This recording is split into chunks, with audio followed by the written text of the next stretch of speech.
আসসালামু আলাইকুম ওয়া রাহমাতুল্লাহি ওয়া বারাকাতুহু। আমি আপনাদের সামনে আরও চলে আসলাম সূরা মুজাম্মিল 10 নং আয়াত থেকে আমার তেলাওয়াত শুরু করছি। বিসমিল্লাহির রহমানির রহিম।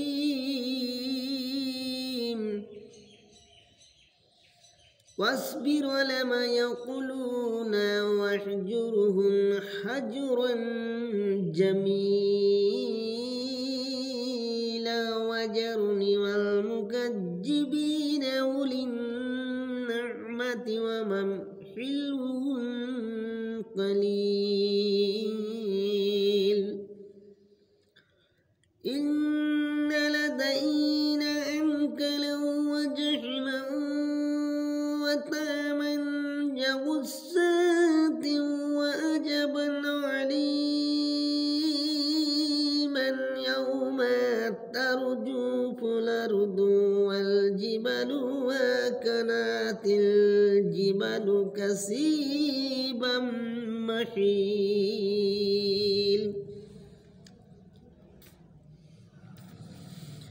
আর তারা বলেন, তা সহ করুন ও তাদের বর্জন করুন উত্তম রূপে, আর সেই মুখ সম্পদে নিমগ্ন অবিশ্বাসীদেরকে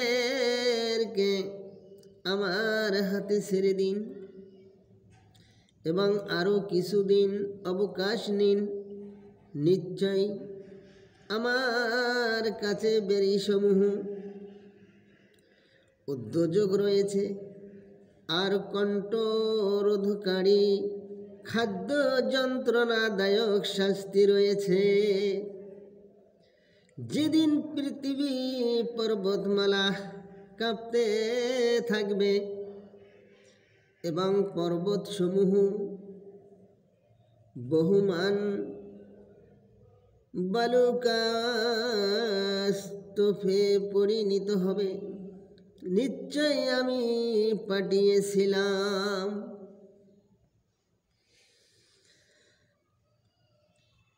ইন্না আরসালনা ইলাইকুম রাসূলান শাহিদান আলাইকুম কামা আরসালনা ইলা ফিরআউনা রাসূলান ফাআসা ফিরআউনুর রাসূল فأخذناه أخذا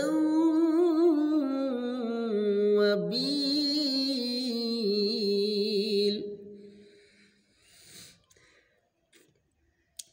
তোমাদের কাছে সাক্ষ্য স্বরূপ একজন রাসূল, যেমন ফিরআউনের কাছে একজন রাসূল পাঠিয়েছিলাম, কিন্তু ফিরআউন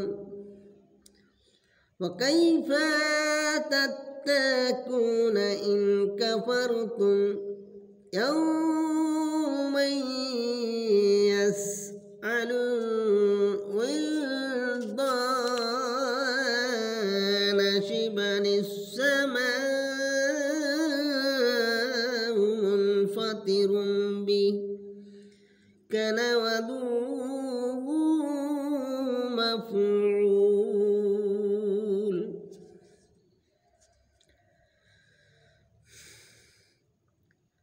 রাসূলকে অমান্য করেছিলেন এবং আমি তার জন্য তাকে কঠিন শাস্তি দিয়েছি। অতএব সেই দিন তোমরা কিরূপ রক্ষা পাবে যদি তোমরা ওই দিনকে অস্বীকার করো, যেদিন বালকদেরকে বৃদ্ধ করে দেব। সেদিন আসমান বিদীর্ণ হয়ে যাবে আর তার প্রতিশ্রুতি অবশ্যই পূর্ণ হবে।